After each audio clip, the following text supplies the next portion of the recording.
one more question. I want to respond to this. So look, for 4 years in the United States of America, we had a president who stood up at press conferences and talked tough about Vladimir Putin, and then Putin invaded Ukraine and destroyed a significant chunk of the country. The path to peace and the path to prosperity is maybe engaging in diplomacy. We tried the pathway of Joe Biden of thumping our chest and pretending that the President of the United States' words mattered more than the President of the United States' actions. What makes America a good country is America engaging in diplomacy. That's what President Trump is doing. Can I ask you? Sure. Yeah? Yeah. Okay. So he occupied our parts, big parts of Ukraine, part of East and Crimea. So he occupied it on 2014. So during a lot of years, so I'm not speaking about just Biden, but those time was Obama, then President Obama, then President Trump, then President Biden, now President Trump, and God bless, now President Trump will stop him.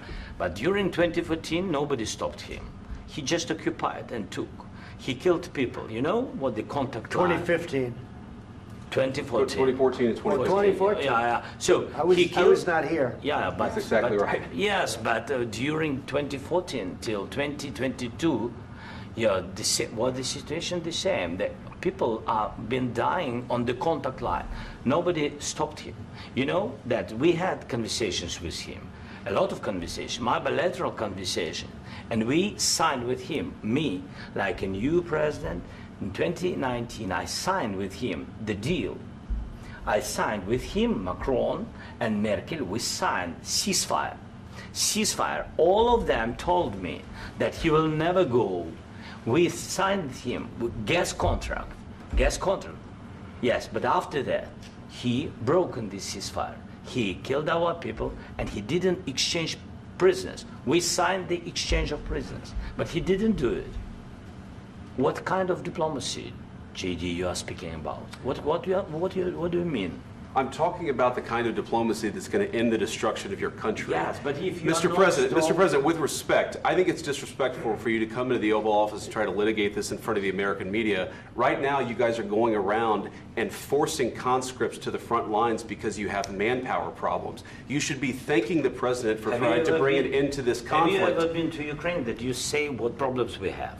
I have been to. Count once. I've actually watched and seen the stories, and I know what happens is you bring them on a propaganda tour, Mr. President. Do you disagree that you've had problems bringing people into your military? And do you think that it's respectful to come to the Oval Office of the United States of America and attack the administration that is trying to prevent the destruction of your country? A lot of questions. Let's start from the beginning. Sure. First of all, during the war, everybody has problems, even you, but you have nice ocean and don't feel now, but you will feel it in the future. God bless. You don't know that. God bless. You God bless. You will not have a war. Don't tell us what we're going to feel. We're trying to solve a problem. Don't tell us what we're going to feel. I'm not telling you. Because you're in no position to dictate that. That's exactly what you're doing. You're in no position to dictate what we're going to feel. We're going to feel very good. You will feel influence. We're going to feel very good and very strong. You will feel influence. You're right now not in a very good position. You've allowed yourself to be in a very bad position, and he happens to be right about it. From the very beginning of the war. You're not in a good position. You don't have the cards right now. With us, you start having cards. Right now, you don't. You're playing cards. You're playing cards. You're gambling with the lives of millions of people. You're gambling with World War III. You're gambling with World War III.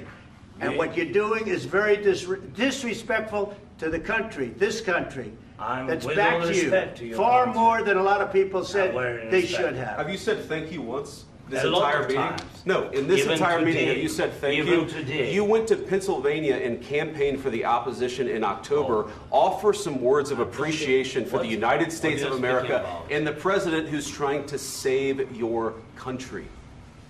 Please, you think that if you will speak very loudly about the war, you can... He's not speaking loudly. He's not speaking loudly. Your country's in big trouble. Can I answer? Wait a minute. No. You've done a lot of talking. Your country is in big trouble. I know. You're not winning. You're not winning this. You have a damn good chance of coming out okay because of us. Mr. President, We are staying in our country, staying strong from the very beginning of the war. We've been alone, and we are thankful. I said thanks you haven't in been this alone. cabinet, You and haven't not been only alone. in this cabinet. We gave you, through I this said stupid president, $350 billion. You voted we gave for you your military president. equipment, You and you voted men for are your brave, president. but they had to use our military. What about if you didn't have You our invited military me- equipment, you invited if me you to didn't speak. have our military equipment, this war would have been over in 2 weeks. In 3 days, I heard it from Putin. In 3 days, this is something Maybe new. less. In 2 weeks, of course, yes. It's going to be a very hard thing to do business like this. I Again, tell you. just say thank you. I said a lot of times thank you to American people. Accept that there are disagreements, and let's go litigate those disagreements rather than trying to fight it out in the American media when you're wrong. We know that you're wrong. But you see, I think it's good for the American people to see what's going on. I understand, sir. I think it's I very understand. important. That's why I kept this going so long. You have to be thankful. You don't have the I'm cards. thankful. You're buried there. Your people are dying. tell you You're again, running I low know. on soldiers. Don't- Listen, don't please, you're running Mr. low on President. soldiers. It would be a damn good thing. Mr. And then President. then you tell us, I don't want a ceasefire. I don't want a ceasefire. I want to go and I want this.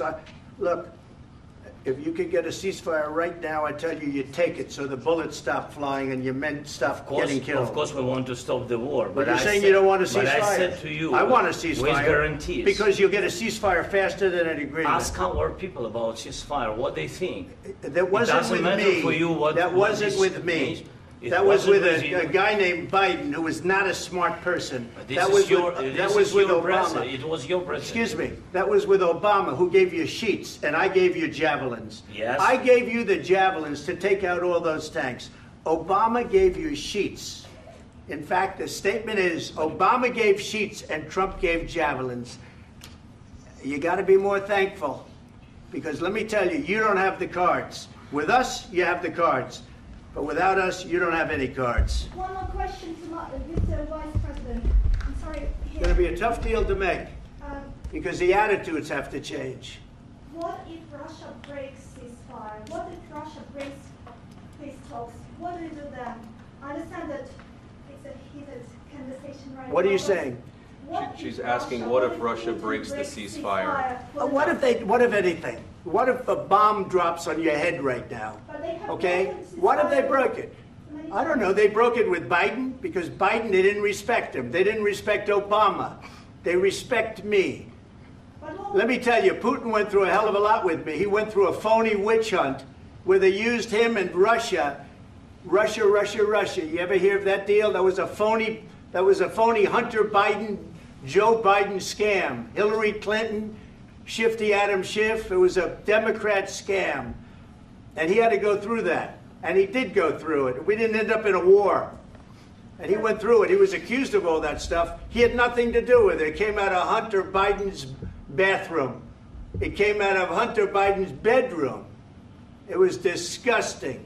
And then they said, oh, the laptop from hell was made by Russia. The 51 agents. The whole thing was a scam. And he had to put up with that. He was being accused of all that stuff. All I can say is this.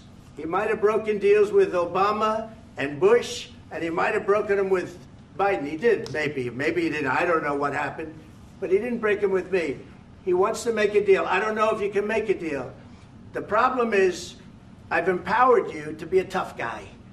And I don't think you'd be a tough guy without the United States. And your people are very brave. But you're either going to make a deal or we're out. And if we're out, you'll fight it out. I don't think it's going to be pretty, but you'll fight it out. But you don't have the cards. But once we sign that deal, you're in a much better position. But you're not acting at all thankful. And that's not a nice thing. I'll be honest, that's not a nice thing. All right, I think we've seen enough. What do you think? What's huh? this negotiation? This is going to be great television, I will say that.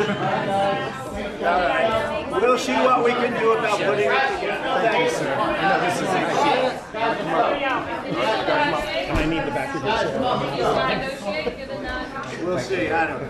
All right, guys, come on. Wait, hey, control. Right, go. Guys, come on, let's move.